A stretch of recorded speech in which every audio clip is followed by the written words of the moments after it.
हमने सोचा, मेरे चाचा जी ने सोचा कि जैसे तैसे उनको बिठा लेते हैं हनुमान जी के सामने, हनुमान जी के सामने बैठेगी तो उनके अंदर का जो भी उनके अंदर है बुरी आत्मा है वो उनको छोड़ के चली जाएगी। वो आत्मा इतनी स्ट्रांग थी कि वो अंदर हम सब लोग बैठ के उनका हाथ खींच रहे, वो अंदर आने से इनकार कर रही थी। कहते ना भूत पिशाच निकट नहीं आवे, महावीर जब नाम सुनावे। जय श्री राम दोस्तों, कैसे हो आप। हमारी चैनल में आप सभी का स्वागत है। मैं हूं आपका दोस्त जयेश वाघेला, फाउंडर ऑफ धार्मिकस्टोरी.com एंड सीक्रेट मिस्ट्रीज। दोस्तों, आज मैं फिर से एक और इंटरेस्टिंग वीडियो कॉल सेशन लाया हूं। हनुमान जी के भक्त ऑनलाइन है, उत्सुक है अपना अनुभव शेयर करने के लिए। और वीडियो में आगे बढ़ने से पहले आप सभी को बता दूं कि अगर आप भी हनुमान जी से जुड़ा अपना अनुभव मुझसे इंस्टाग्राम वीडियो कॉल पर शेयर करना चाहते हैं तो इंस्टाग्राम की लिंक मैंने डिस्क्रिप्शन में दी है, उस पर क्लिक करिए, मुझे फॉलो करिए और मैसेज करिए। मैं जल्द से जल्द आपसे जुड़ूंगा और वीडियो कॉल सेशन शेड्यूल करूंगा। और अगर आप ईमेल के माध्यम से अपना अनुभव शेयर करना चाहते हैं तो हमारा ईमेल आईडी है dharmikstory@gmail.com। तो चलिए आगे बढ़ते हैं आज के इस वीडियो कॉल सेशन में। नमस्कार बहन, जय श्री राम आपको।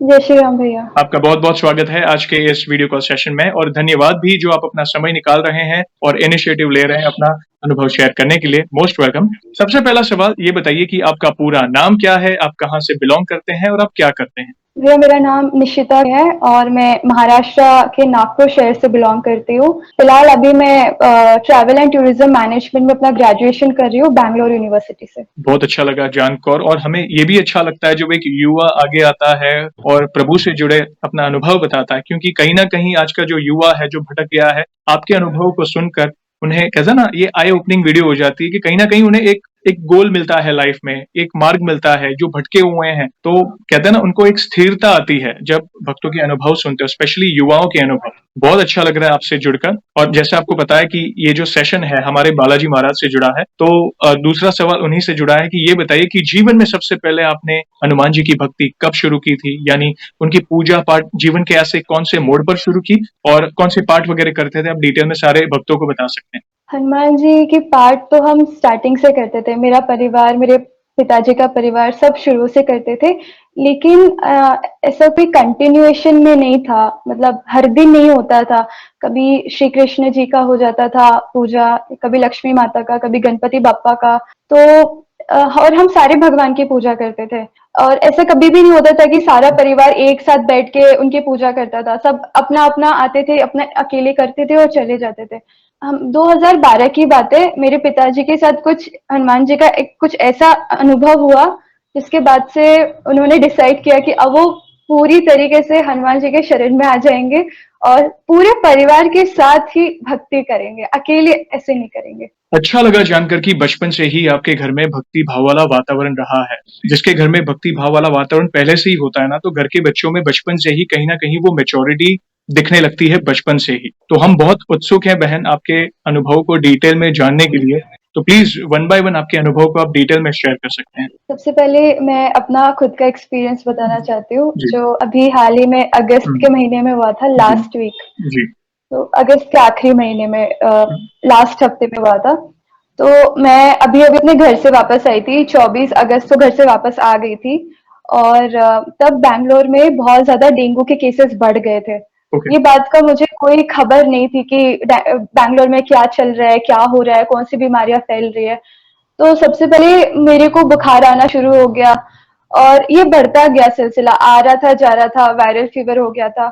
और मैं बहुत घबरा गई थी। मुझे स्टार्टिंग में मुझे लगा कि सिर्फ नॉर्मल बुखार है, चला जाएगा। लेकिन बाद में मैं बेड रेस्ट पे आ गई, टोटली बेड रेस्ट पे आ गई। और मैं कुछ भी खा पी रही थी, जो भी मिल रहा था वो मेरे शरीर को नहीं लग रहा था। मैं पूरी तरीके से कमजोर हो गई थी। और 4 सितंबर से मेरा एग्जाम था, सेमेस्टर एंडिंग एग्जाम था। और वो एग्जाम 1 महीने तक चलने वाला था। और मेरी रूममेट ने मुझसे कहा कि एक बार ऑनलाइन डॉक्टर को दिखा दो, देखते हैं वो क्या बोलते हैं, उसी हिसाब से मेडिसिन मंगवाते हैं। डॉक्टर को दिखाया तो मैम ने कहा कि आपको डेंगू के सिम्टम्स दिखाई दे रहे हैं। कल आपके हॉस्टल पे 2 लोग आएंगे, वो आपका ब्लड लेंगे और जैसे आपकी ब्लड रिपोर्ट आएगी उस हिसाब से मैं आपको दवाइयां दूंगी। और वो पूरी तरीके से श्योर थी कि मुझे डेंगू हो गया है।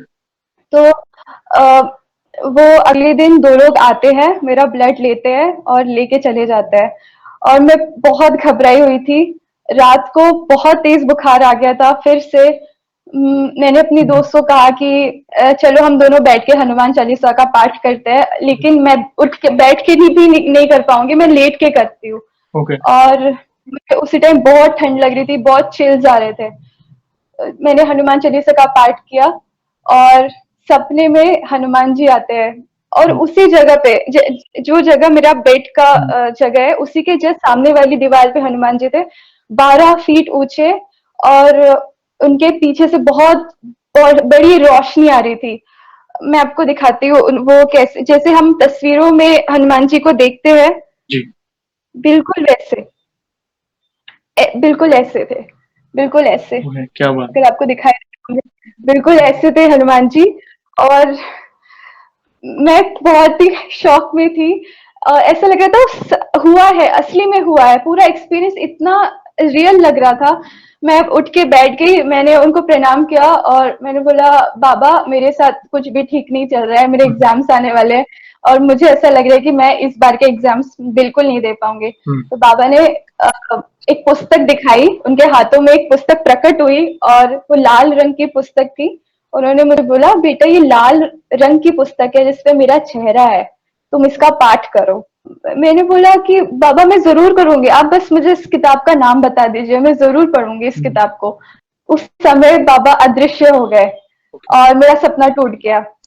अगले दिन डिलीवरी आती है अमेजोन से और उस टाइम मेरी दोस्त घर पे नहीं थी। मैंने वो डिलीवरी उठ के जैसे तैसे ले लिया और उसी दिन मेरा ब्लड रिपोर्ट भी आने वाला था। मैंने देखा तो वैसी ही किताब हनुमान जी की, ऐसी ही किताब जिसपे उनका चेहरा था। मैंने किताब खोल के देखा तो पता चला इसमें हनुमान चालीसा है। इससे पहले मैं हनुमान चालीसा भगवान की कोई किताब नहीं थी, मैं फोन से देख के हनुमान चालीसा का पाठ करती थी। तो मैंने अपनी दोस्त से पूछा कि ये किताब तुमने ऑर्डर की है? उसने कहा हाँ ये किताब मैंने ऑर्डर की है, लेकिन आज तो डिलीवरी का डेट ही नहीं था, डेट 10 दिन बाद का था। ओके। और इतनी जल्दी डिलीवरी कैसे आ सकती है, वो भी हैरान थी, मैं भी हैरान थी। ओके। बाबा ने मुझे एक और चीज बोला, बेटा मुझे पता है तुम्हें जिंदगी में बहुत टाइम ऐसा लगता है कि तुम अकेली हो, अनजान शहर में हो, कभी भी तुम अपने आप को अकेला मत समझना, बस हनुमान चालीसा का पाठ करना, श्री राम नाम का जाप करना, मैं तुम्हारे सामने प्रकट हो जाऊंगा, मैं तुम्हारी हेल्प करने आ जाऊंगा। उसके बाद दो बाद आपके चैनल का एक वीडियो देखा जिसमें एक भैया कली हनुमानी किताब के बता रहे थे और उन्होंने बोला था कि ये किताब साक्षात हनुमान जी ने हम सबके लिए बनाई है, जिसमें हनुमान जी ने अपने विचार बताए हैं, कैसे हमें अच्छे से रहना चाहिए। तो मैंने वो किताब को ऑनलाइन ढूंढा, कली हनुमानी किताब को, बट वो मुझे नहीं मिली। तो मैंने किंडल ऐप से उसको डाउनलोड किया और अब मैंने हनुमान कहते हैं ना, वो किताब पढ़ने से पहले आपको हनुमान जी और श्री राम जी का पहले परमिशन लेना पड़ता है, तभी आप पढ़ सकते हो उस किताब को। पहले मैंने 7 बार हनुमान चालीसा का जाप किया, उनकी परमिशन ली और बोला, बाबा आपकी किताब पढ़ने वाली हूँ, मुझे शक्ति दीजिए और माया से बचाइए। मैंने सक्सेसफुली 2 चैप्टर्स अभी कंप्लीट कर लिए हैं। अद्भुत। ये था मेरा अद्भुत लीला प्रभु की। और हम आज अपने आप को भाग्यशाली मान रहे हैं कि आप जैसे युवा हमसे जुड़ रहे हैं और अपने विचार प्रभु के लिए बोल रहे हैं, अपने श्री मुख से अपने अनुभवों को बता रहे हैं। देखो, प्रभु की लीला अपरंपार है। वे कहीं ना कहीं अपने भक्त को वो एहसास दिलाते हैं कि चिंता ना करो, मैं हूं ना। तो ये बहुत बड़ा आप एग्जाम्पल एक सेट कर रहे हो आज की युवा महिलाओं के लिए कि जो अगर दूर रहती हैं, अपने परिवार से दूर रही हैं, दूसरे स्टेट्स में रह रही है जहाँ पे हॉस्टल्स होते हैं, अपने आप को अकेला फील ना करे, प्रभु के नाम का स्मरण करे, अपनी पढ़ाई आगे बढ़ाए, अच्छे कर्म करे और कोई गलत संगति में ना पड़े, हर कार्य में प्रभु को प्रमुख रखें। देखना कोई संकट नहीं आएगा। अगर कोई संकट आने वाला भी होगा ना, तो प्रभु आपको उससे डील करने के लिए कॉन्फिडेंस इतना दे देंगे कि वो संकट कब चला जाएगा पता भी नहीं चलेगा। प्लीज कंटिन्यू करें आप। और फिर ये हुआ कि जब रिपोर्ट आई, ब्लड रिपोर्ट आई, तो नेगेटिव था। और जब मैंने डॉक्टर को बताया कि मैम रिपोर्ट तो अभी नेगेटिव आ गई है सक्सेसफुली, तो अभी आप क्या मेडिसिन मुझे देंगी? मैडम ने बोला कि अरे रिपोर्ट नेगेटिव आई है, कोई दिक्कत नहीं है, फिर कोई मेडिसिन की आपको जरूरत ही नहीं है। तो ये हुआ। और मैं अपने पिताजी और माताजी का एक्सपीरियंस बताना चाहती हूँ। उनको भी हनुमान जी के दर्शन हुए हैं। तो मेरे पिताजी आर्मी से अभी रिटायर्ड है, आर्मी से रिटायर्ड है, पर जब वो केवल मात्र 4 साल के थे तो साक्षात हनुमान जी उनके सामने आए थे ओह! ब्रह्म मुहूर्त में, क्या बात। जब वो 4 साल के थे। ओके। तो मेरे पिताजी ने बस 4 बज रहे थे सुबह के, मेरे पिताजी ने जब दरवाजा खोला था और उन्होंने ये देखा कि उनके समक्ष साक्षात कोई व्यक्ति खड़ा है जो बहुत बड़ा है और उनका चेहरा क्लियर नहीं है और वो ऑरेंज कलर के है और उनके पीछे से सूर्य की रोशनी आ रही है। 4 बजे तो सूरज रहता नहीं है, रात्रि जैसे ही हुँ, होता है। समझ नहीं पा रही थी कि सूरज की रोशनी किसी व्यक्ति के पीछे से कैसे आ सकती है। और उसी वक्त मेरी दादी उठी, मेरी दादी ने भी ये देखा और जैसे जैसे मेरे पिताजी बड़े होते गए तो उनके स्मरण से ये बात गायब हो गई। लेकिन आज भी दादी हमें बताती है कि वो एक्सपीरियंस कैसा था, सबको बताती है कि साक्षात हनुमान जी के मेरे पिताजी को दर्शन हुए थे। और उसके बाद मेरे पिताजी के साथ लाइफ में बहुत सारे ऐसे इंसिडेंट हुए थे जब हनुमान जी ने उनकी जान बचाई। क्या बात। कारगिल का मेरे पिताजी की सिर्फ 1 साल बाद शादी के 1 साल बाद उनको कारगिल की लड़ाई में जाना था। कारगिल की लड़ाई में उनको उनके पैर में गोली लगते लगते बची है। ओह! आती हुई गोली उनको उनके पैर को छू के निकल गई। क्या बात। आज भी उनके पैर में उस गोली का निशान है। अगर गोली लग जाती मेरे पिताजी पैर गवा बैठते, अपनी जॉब गवा बैठते। और घर में उस वक्त हमारे हमारे दादी के घर में उस वक्त हुँ, पैसे सिर्फ पिताजी के वजह से आते थे और कोई जॉब उस वक्त नहीं हुँ, करता था। मेरे पिताजी अभी रिटायरमेंट होने से पहले उनका पोस्टिंग तब कश्मीर में था। वो अपने साथ लगभग 200 जवानों के साथ अपने बेस कैंप में जा रहे थे और उन्होंने एक जगह पे गाड़ी रोकी थी बस रेस्ट करने के लिए, क्योंकि बहुत देर से वो लोग गाड़ी चला रहे थे। तो रात्रि का समय था, मिडनाइट का हुँ, समय था और मेरे पिताजी को समझ नहीं आया, बस पिताजी को एक प्लेन ग्राउंड दिखा रात के समय और वहां पे कोई ट्यूबलाइट भी नहीं थी। पिताजी ने बोला कि उस टाइम पिताजी उन लोगों को गाइड कर रहे थे सबको, अगर कुछ भी होता उनके साथ बात मेरे पापा पे आता, कुछ ओके। भी होता। तो पापा ने बोला चलो आप लोग यहीं पे रुक जाओ, हम यहाँ पे रुके, इस ग्राउंड में रुके थोड़ा विश्राम करते हैं। जी। जब मोबाइल का टॉर्च ऑन किया तो पता चला वो शमशान घाट है और ओके। सब लोग डर गए। सब लोगों ने बोला कि सर हम यहाँ पे तो नहीं रुक सकते, शमशान घाट है। तो पिताजी ने बोला केवल 15 मिनट के लिए हमें यहाँ पे रुकना है, बस रेस्ट के लिए। सबने बात मान ली। मेरे पिताजी अकेले बैठे हुए थे जमीन पे, तो उन्हें जंगलों के अंदर से एक औरत बाहर आते हुए दिखी ओके। और वो औरत बिल्कुल रियल लग रही थी और वो लोकल थी। लोकल भाषा में पापा से बात कर रही थी। तो मेरे पिताजी ने बोला कि दीदी यहाँ पे आगे जाने के लिए जो रास्ता है हमें यहाँ यहाँ पे जाना है, लेकिन आप हमें शॉर्टकट रास्ता बता दीजिए क्योंकि हमें मॉर्निंग में रिपोर्ट करना है वहां पे। तो यहाँ पे कोई शॉर्टकट रास्ता है? तो उस औरत ने मेरे पिताजी को बताया कि आप जिस रास्ते पे है उसी रास्ते से सीधा जाइए। तो मेरे पिताजी ने बोला कि लोकल है, सही बात कर रही होगी। मेरे पिताजी ने सबको यही बोला हमें सिर्फ सीधा जाना है, सिर्फ हुँ, सीधा ही जाना है, हम पहुंच जाएंगे वहां पे। हुँ, मेरे पिताजी सीधा जाते रहे जाते रहे। उन्हें फिर वहां पे चाय की दुकान दिखती है।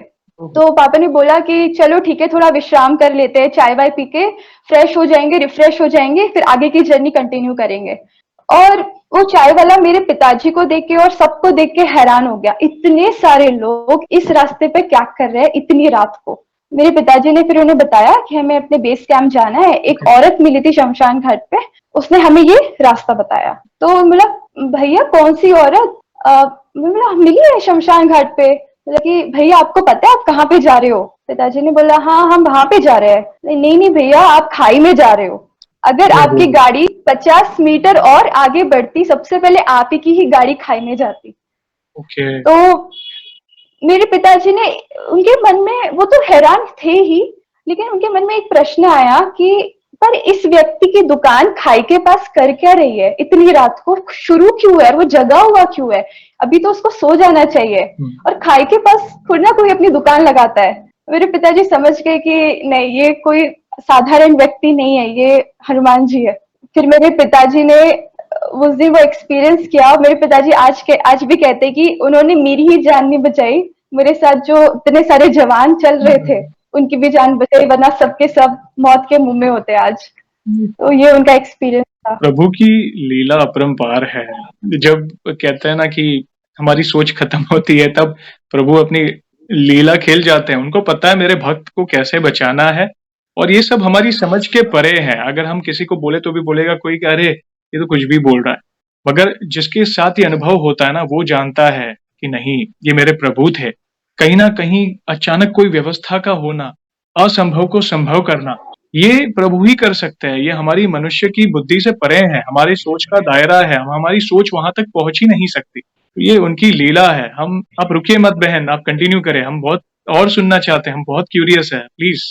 जी भैया, जैसे कि स्टार्टिंग में मैंने बताया था कि हमारे पिताजी के साथ कुछ ऐसा इंसिडेंट हुआ था जिससे उन्होंने सोच लिया कि नहीं, अब मैं हमेशा के लिए अपने ओके। पूरे परिवार के साथ ओके। हनुमान जी के शरण में चला जाऊंगा। उससे पहले हमारे परिवार में बहुत सारे लोग, लगभग सारे लोग ही हनुमान जी की पूजा करते हैं। तो पिताजी पहले भूत प्रेत में नहीं मानते थे। उनको लगता था ये, वो बहुत प्रैक्टिकल थे। उनको लगता था ये सब होता ही नहीं है, लोगों का वहम होता है।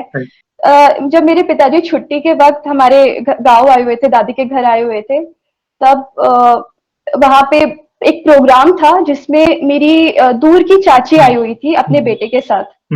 और हम सब उनको घर पे बुला रहे थे, पर वो घर के अंदर आने से इनकार कर दे रही थी। तो हमें वो चीज बहुत ही खटकी कि वो घर के अंदर क्यों नहीं आ रही है, कि ऐसा क्या हो गया। हम सारे रिलेटिव्स घर के अंदर है, केवल उसको छोड़ के घर के अंदर कोई सब आगे, बस वही नहीं आ रही है। वो घर के चौखट को पार करने से डर रही थी। तो मेरे पिताजी भी हैरान, मेरे चाचा भी हैरान, सब वहां पे हैरान थे। तो आ, हमने बोला अच्छा ठीक है, आपको बाहर से बात करनी है, आप बाहर से बात कीजिए। थोड़ी देर में उनकी पूरी बॉडी कपकपाने लगी और वो जमीन पे गिर गई। और उनके अंदर से औरत की आवाज की जगह एक पुरुष की आवाज आ रही थी। मेरे पिताजी बहुत हैरान हो गए कि इसके अंदर से पुरुष की आवाज कैसे आ सकती है।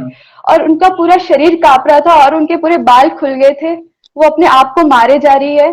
और हमने सोचा, मेरे चाचा जी ने सोचा कि जैसे तैसे उनको बिठा लेते हैं हनुमान जी के सामने। हनुमान जी के सामने बैठेगी तो उनके अंदर का जो भी उनके अंदर है, बुरी आत्मा है, वो उनको छोड़ के चली जाएगी। वो आत्मा इतनी स्ट्रांग थी कि वो अंदर, हम सब लोग बैठ के उनका हाथ खींच रहे, वो अंदर आने से इनकार कर रही थी। कहते ना, भूत पिशाच निकट नहीं आवे, महावीर जब नाम सुनावे। मेरे चाचा समझ गए कि इसको कैसे, अगर वो भगवान के पास नहीं आ रही तो भगवान खुद उनके पास जाएंगे। हम हमारे यहाँ पे जब हनुमान जी की पूजा करते हैं तो पूजा में हम एक जल रखते हैं ग्लास में, और अगरबत्ती जब पूजा के समय जो उसकी राख बन जाती है उसको हम पानी में डालते हैं।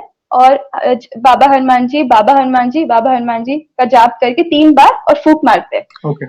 और हमने, मेरे चाचा जी ने वो पानी उनको जबरदस्ती पिलाया। और आप बिलीव नहीं करोगे क्या हुआ, कैसे हुआ। 2 मिनट में वो उनके अंदर जो भी था, बुरी शक्ति, बुरी आत्मा, वो उनके अंदर से बाहर चली गई। और उस टाइम बाद में जाके हमारे घर के अंदर एंटर हुई, वरना वो एंटर नहीं हो रही थी घर के अंदर। उनको इतने टाइम से जो उनके साथ था वो हमें बता भी नहीं रही थी कौन है उनके अंदर, कैसे है। वो भी सडनली रो पड़ी। और आज वही मेरी जो दूर की चाची है, आज वो भी हनुमान जी के शरण में हनुमान जी की पूजा करती है। क्या बात। तब तब मेरे पिताजी जो इतने प्रैक्टिकल इंसान थे, उन्होंने ये निर्णय लिया कि नहीं, मेरी 3 बेटियां हैं, इनके साथ भी कभी भी ऐसा हो सकता है।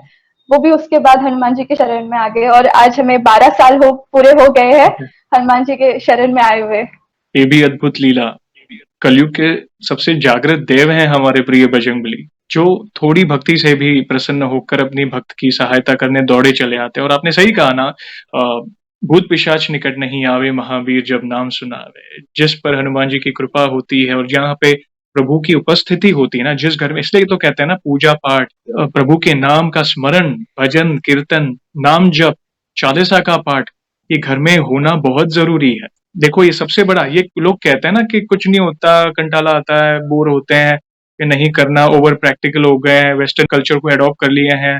अगर जिस घर में प्रभु का नाम गूंजता है, या जो भी आपके इष्ट देव है, देवी माँ है, आप बस नाम स्मरण करो, नित्य धूप दीप अगरबत्ती, आप जो भी उनकी आरती वगैरह या नाम जप करते रहो। देखना, दुनिया की कोई नकारात्मक ऊर्जा आपका बाल भी बाका नहीं कर पाएगी। और उसका एक उदाहरण आपने दिया कि आपके घर में होता था ये सब। और वो जो दूर की चाची जो पोजेस थी, जिनके अंदर वो बुरी आत्मा थी, वो घर के जैसे कहते हैं ना, किसी जो पोजेस होता है जिसके अंदर वो आत्मा होती है, वो मंदिर में पाँव नहीं रखता। क्यों? उनके पता है ये वैसा ही होगा। ये घर का एग्जाम्पल आपने दिया कि घर में वो सब हो रहा था, भक्ति भाव वाला माहौल था, तो घर में वो पॉजिटिव वाइब्स थी, ईश्वरीय शक्ति थी जो आपको प्रोटेक्ट कर रही थी। तो घर में कदम तक नहीं रख पाई वो नेगेटिव एनर्जी। तो एक और एग्जाम्पल आपने दिया प्रभु की भक्ति की शक्ति के बारे में। बहुत अद्भुत लीला है हमारे बजरंगबली की। प्लीज कंटिन्यू कर सकते हैं आप। हाँ, एक और इंसिडेंट हुआ था मेरी माताजी के साथ में। ओके। हनुमान जी के शरण में आने से पहले हमारे घर में बहुत सारे इश्यूज चल रहे थे। मेरे पिताजी को शराब पीने की गलत आदत भी लग गई थी, बिकॉज आर्मी में पार्टी वार्टी का माहौल होता है। लेकिन वो कुछ ज्यादा ही उस कल्चर के अंदर घुल मिल गए थे, जिस वजह से हमारे परिवार में फाइनेंशियल इश्यूज आ रहे थे और भी बहुत पूरा घर का माहौल बहुत नेगेटिव हो गया था। तब मेरी तीसरी बहन उनके पेट में थी। Okay. और मेरी माँ ने सोच लिया था कि अब मैं इसको इस दुनिया में कैसे लेकर आऊं। अगर इस दुनिया में ये आ गई तो मैं इसको ठीक से पाल भी नहीं पाऊंगी, हमारे पास इतना पैसा नहीं है। हमारे पास सिर्फ 2 लड़कियों को पालने का पैसा है, इसको कैसे पाल पाऊंगी मैं। मेरी मम्मी बिल्कुल नहीं चाहती थी कि मेरी मम्मी उसका मतलब उसको एक्सेप्ट नहीं करना चाहती थी, लेकिन वो नहीं कर पा रही थी। वो उसको इस दुनिया में नहीं लाना चाहती थी। मेरी मम्मी ने बहुत कोशिश की वो इस दुनिया में ना आए। तो 9 मंथ में 15 दिन पहले मेरी मम्मी मिलिट्री हॉस्पिटल में एडमिट हो गई और मेरी मम्मी उस टाइम डिप्रेशन में भी थी। तो ये स्थिति किसी भी बच्चे के लिए अच्छी नहीं होती जो उस माँ के अंदर पल रहा है, कर रहा है। मेरी मम्मी डिप्रेशन में इसलिए थी कि मेरी मम्मी को लगा था कि मम्मी ने इतनी सारी पिल्स खाई है, क्या पता वो अपाहिज निकले या क्या पता वो कोई स्पेशल चाइल्ड बन के निकल जाए, क्योंकि दवाइयों का साइड इफेक्ट्स भी होता है। मेरी मम्मी इस वजह से अपने आप को कोसे जा रही थी और हॉस्पिटल में ही एक दिन वो पार्क में बैठी हुई थी और बहुत ही ज्यादा रो रही थी। वो एक व्यक्ति उनके पास आते हैं, करीब 60-70 साल के थे वो अंकल, और वो बहुत बूढ़े थे, लेकिन उनके बॉडी से देख के लग रहा था कि वो डिफेंस में होंगे, पहले कभी डिफेंस में होंगे, क्योंकि वो बहुत ही ज्यादा फिट लग रहे थे। और वो मेरी मम्मी के पास आके बैठ गए और बोला, उन्होंने मेरी मम्मी का ना नाम पूछा ना मेरे पिताजी का नाम पूछा, किसी का नाम नहीं पूछा। सबसे पहले बोला, बेटा रो मत। मेरी मम्मी हैरान हो गई। मेरी मम्मी ने बोला, नहीं नहीं बाबा, मैं नहीं रो रही हूँ।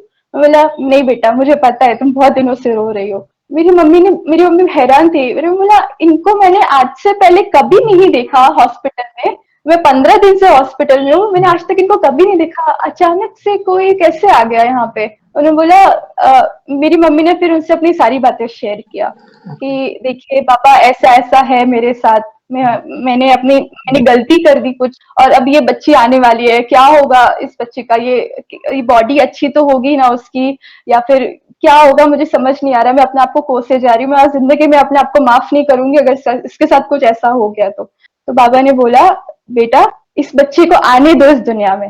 ये जैसी बच्ची इस दुनिया में कदम लेगी, आपके घर की सारी प्रॉब्लम्स दूर हो जाएगी।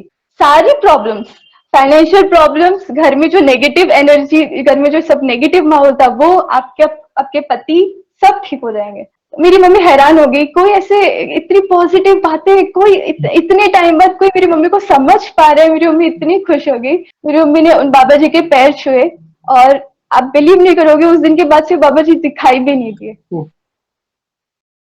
कुछ दिन बाद मेरी बहन पैदा हुई, बिल्कुल फिट, बिल्कुल फिट, कुछ नहीं है उसके अंदर, कुछ खराबी नहीं थी, सब हेल्दी। और ये बाबा का चमत्कार था कि उसके अंदर एक भी कोई साइड इफेक्ट्स नहीं थे दवाइयों के, सब ठीक था। मेरी मम्मी को लगा है कि वो हनुमान जी थे, क्योंकि आज से पहले हॉस्पिटल में भी नर्स ने उनको कभी नहीं देखा था। जब मेरी मम्मी ने उनसे पूछा कि क्या हुआ, जैसी मेरी बहन पैदा हुई, हमारी फाइनेंशियल स्थिति सब ठीक हो गई। मेरे पापा 2 साल बाद हनुमान जी के शरण में आए और सब ठीक हो गया। मतलब बोलते हैं ना कि अगर भक्त हनुमान जी को भूल जाता है, लेकिन हनुमान जी भक्त का साथ कभी नहीं छोड़ते। वो हमेशा भक्त को राह दिखाते रहते, उनके फैमिली को राह दिखाते रहते। ये इंसिडेंट हुआ था मेरी मम्मी के साथ में। वे बड़े दयालु हैं, बहुत दयालु हैं। वे किसी न किसी रूप में या फिर अपने दूतों को भेजकर या किसी के माध्यम से वे अपने भक्त को वो मैसेज पहुंचा ही देते। क्यों टेंशन ले रहे हो? क्योंकि उनको तो सब पता है ना क्या होने वाला है, उनको तो सब पता है।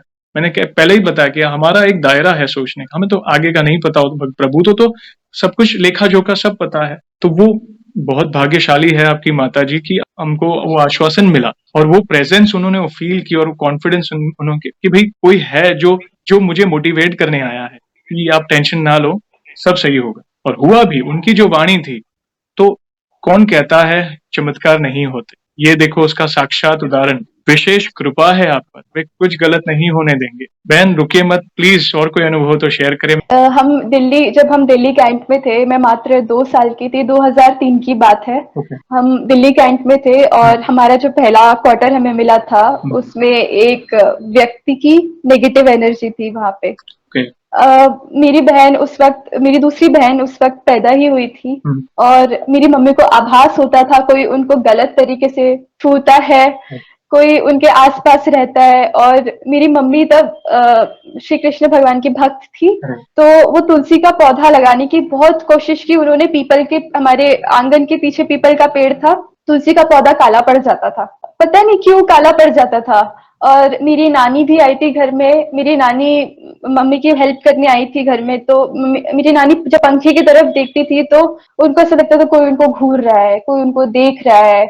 और मेरी मम्मी बहुत परेशान थी। और ऐसा होता है ना, जब मेरी मम्मी कभी कभी गुस्से में आके उससे बात भी करती थी, बोलती थी तू कौन है, तू मुझे छू के दिखा, मैं तुझे छोड़ूंगी नहीं। अगर तूने मेरे बच्चों को हाथ भी लगाया तो मैं तुझे छोड़ूंगी नहीं, तेरे साथ बहुत बुरा होगा। मेरी मम्मी बहुत कभी कभी गुस्से में आ जाती थी।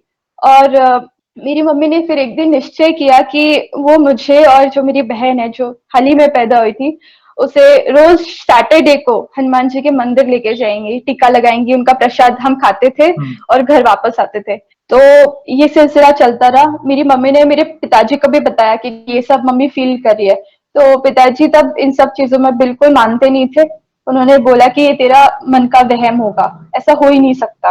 कुछ महीने बाद हनुमान जी की कृपा से हमारा घर हमने चेंज कर दिया। हम एक दूसरे क्वार्टर में आ गए और उस क्वार्टर में तुलसी माता का पौधा क्या, सारे पौधे, टमाटर, आलू, सब गार्डन में अच्छे से उग रहे थे। मेरी मम्मी एक दिन उस घर के पास से गुजर रही थी, तो वहां पे एक औरत थी, हमारे उस पुराने क्वार्टर के बगल में रहती थी। तो मेरी मम्मी ने उनसे पूछा कि इस क्वार्टर में मैंने ऐसे ऐसे चीजें फील की थी, इस क्वार्टर में आपको कुछ पता है, कुछ हुआ था यहाँ पे? तो उन्होंने बोला था दीदी इस क्वार्टर में आपके आने से पहले एक व्यक्ति ने सुसाइड कर लिया था और उसी की एनर्जी यहाँ पे है। और इस पीपल के पेड़ से लेके आपके घर तक उसका आभास होता रहता है, हमें भी उसका आभास होता रहता है। लेकिन आप तो लकी थे, आपका क्वार्टर सही टाइम पे चेंज हो गया। लेकिन दीदी आपके जाते ही उड़ीसा के कपल यहाँ पे रहने आए थे दिल्ली कैंट के क्वार्टर में, तो उनका डिवोर्स हो गया। कुछ ऐसा हुआ उस क्वार्टर के अंदर कि उनका डिवोर्स हो गया। मेरी मम्मी हनुमान जी के शरण में थी उस वक्त, इस वजह से हमारा सब में ठीक हो गया। और जैसे हम नए क्वार्टर में पहुंचे, मेरे पापा के ट्रेनिंग के लिए हमें 2 महीने के लिए छोड़ के कहीं दूसरे शहर में जाना था। मेरी मम्मी आज भी हनुमान जी से हाथ जोड़ के बोलती है कि अगर आप नहीं होते, हमें सही मोमेंट पे उस क्वार्टर से शिफ्ट नहीं करते, तो हमें उस पुराने क्वार्टर में 2 महीने अकेले गुजारने पड़ते और वो व्यक्ति हमारे साथ पता नहीं क्या क्या कर लेता। आज भी हनुमान जी से हाथ जोड़ के बोलती है कि आप नहीं होते तो पता नहीं क्या होता। नेगेटिव एनर्जी होती है, ऐसा नहीं है नहीं होती है, और जिस पर हावी होती है, जिस जगह वो होती है, वो पूरा कोशिश करती है कि किसी के घर में क्लेश हो या बुरा हो, किसी की जान चली जाए या बीमारी लग जाए, मगर उसके ऊपर हमारे प्रभु हैं जो उसे दूर करते हैं हमसे, या कोई ऐसी व्यवस्था करते हैं कि हमें ही उनसे दूर कर देते हैं ताकि वो उसकी नेगेटिव वाइब्स से हम अफेक्ट ना हो। और वो एग्जाम्पल फिर से आपने कहा कि शनिवार दर्शन करने जाना, तो प्लस प्रभु ने एक माँ की गुहार सुनी, मतलब प्रभु, आपकी मम्मी बहुत अंदर से टेंशन में थी, क्या होगा मेरे परिवार का अगर इस ऐसी चीजों से डील करना है डे टू डे लाइफ में, तो प्रभु ने कैसी व्यवस्था कर दी। ये सब जो होता है ना, प्रभु की इच्छा से होता है, उनके वो ही प्रेरणा देते हैं, वो ही व्यवस्था कराते हैं, या किसी ना किसी व्यक्ति के माध्यम से सब कुछ अरेंज होने लगता है। हमें क्या लगता है, चलो उसने किया है या हमने किया है या हमारे फ्रेंड ने, हमारे पास हमारी कोई औकात नहीं है, जो करते हैं वो ही करते हैं, प्रभु ही करते हैं, किसी के माध्यम से वो काम हो जाता है। तो देखो, और एक आपने देखा है, आपने पूरी लाइफ में आपने जितने भी आप अपने बहुत सारे अनुभव शेयर किए, आपके पिताजी की रक्षा की, घर का माहौल बेटर हुआ, आपके पिताजी हनुमान जी की शरण में आए। और जब एक नास्तिक आस्तिक बनता है ना, तो उसका जो विश्वास होता है ना, वो एकदम रॉक हार्ड होता है। मतलब कहते हैं ना कि उस विश्वास को कोई तोड़ नहीं सकता। आज 12 साल से भक्ति चल रही है। फिर आपकी सिस्टर का जन्म होने वाला था, तब भी हनुमान जी आए। फिर आपको डेंगू हुआ, तब भी हनुमान जी ने आपकी सहायता की, आपको संकेत दिया। तो कहीं ना कहीं ऑलमोस्ट आपके घर के हर मेंबर ने हनुमान जी की उपस्थिति को महसूस किया है। जब भी कोई संकट आया है, संकट कब आता है या कोई पीड़ा कब आती है, ये कहीं ना कहीं हमारे पिछले कर्मों या प्रारब्ध से जुड़ा कोई परिणाम हम भुगत रहे हैं। अप्स एंड डाउन्स लगा रहता है, मगर प्रभु कहीं ना कहीं उस संकट को डील करने के लिए हमें रेडी कर देते हैं। तो बहुत विशेष कृपा है। प्रभु, आप समझो ना, प्रभु ने एक रक्षा कवच, आप उनकी छत्र छाया में हो, आपका पूरा परिवार उनकी छत्र छाया में। आप लकी हो, भाग्यशाली और धन्यवाद जो आप अपना समय निकालकर आज इन अनुभव को सारे भक्तों के साथ साझा कर रहे हो। मैं सारे भक्तों से रिक्वेस्ट करता हूँ कि इनका अनुभव आपको कैसा लगा, प्लीज कमेंट के माध्यम से। आप सारे जय श्री राम तो लिखते हो, बड़ा प्यारा लगता है, मगर आप जय श्री राम के साथ ये भी लिखिए कि इन भक्त का अनुभव आपको कैसा लगा। हर वीडियो में जो भी भक्त का आप अनुभव देख रहे हो, तो हमें भी पता चले कि आपकी लाइफ में क्या परिवर्तन आया है, आपके विचार क्या है। प्लीज आप कमेंट के माध्यम से हमें बताइएगा। और बहन, एक एक सवाल और पूछना चाहूंगा। देखो, आज हम आपका अनुभव सुन रहे हैं, तो आपको हमारी वीडियो से कहीं ना कहीं कोई प्रेरणा मिली होगी, तब जाके आपको लगा होगा कि चलो आज मैं भी आ गया हूँ, प्रभु ने प्रेरणा दी है। तो आप कितने टाइम से हमारी वीडियोस देख रहे हैं, और बाकी भक्तों के अनुभव को देखने और सुनने के बाद आपके माइंड पर क्या इम्पैक्ट पड़ा है, आपके क्या विचार है, प्लीज अपने शब्दों में बताएं। जी भैया, 3 महीने हो चुके हैं, मैं तब से आपका वीडियो देख रही हूँ। और वीडियो देख के मेरे अंदर एक विश्वास भाव जागता है कि नहीं नहीं, हनुमान जी सच में आते हैं, भक्त की हेल्प करने आते हैं। डेंगू के वक्त भी मैं आपके वीडियोस देख रही थी, मेरा विश्वास इतना अटल हो गया था कि हनुमान जी फिर मेरे सामने में आए उसी दौरान जब मैं आपके वीडियोस देख रही थी। मुझे लगता है कि आपके वीडियोस देखने से हनुमान जी और हमारा एक चैनल बन जाता है, वो अपने भक्तों से और जुड़ पाते हैं और जल्दी से हमारी रक्षा करने आते हैं। धन्यवाद, थैंक यू वेरी मच। ये जो सीक्रेट मिस्ट्रीज चैनल है ना हमारा, ये हनुमान जी चला रहे हैं।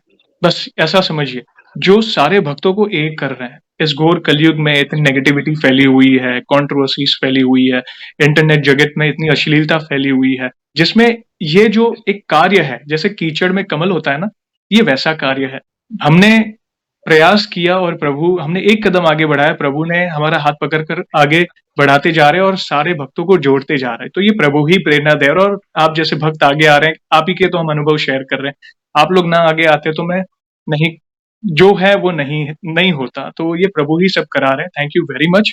और इन फ्यूचर भी कोई अनुभूति हो तो हमसे जुड़िएगा, हम वीडियो के माध्यम से आपके अनुभव को भक्तों तक पहुंचाएंगे। एक लास्ट सवाल, हमारे पास इतना सामर्थ्य नहीं है, मगर फिर भी वन लाइन में, जैसा आप मराठी हो, महाराष्ट्र में मारुति राय कहते हैं, तो मारुति राय के लिए वन लाइन में आपको जो बखान करना है आप कर सकते हैं। मैं कुछ चौपाइयाँ बोलना चाहूंगी। जी बिल्कुल। सब सुख लहे तुम्हारी सरना, तुम रक्षक काहू को डरना, आपन ते तुम्हारो आपे, तीनों लोग हाकते कापे, भूत पिशाच निकट नहीं आवे, महावीर जब नाम सुनावे, नासे रोग हरे सब पीरा, जपत निरंतर हनुमत पीरा। अद्भुत जय बातें श्री हैं। राम। जय श्री राम। गोल्डन लाइन्स हैं, गोल्डन वर्ड्स हैं, हनुमान चालीसा से जुड़े सुंदर शब्दों में आपने प्रभु की महिमा का बखान किया।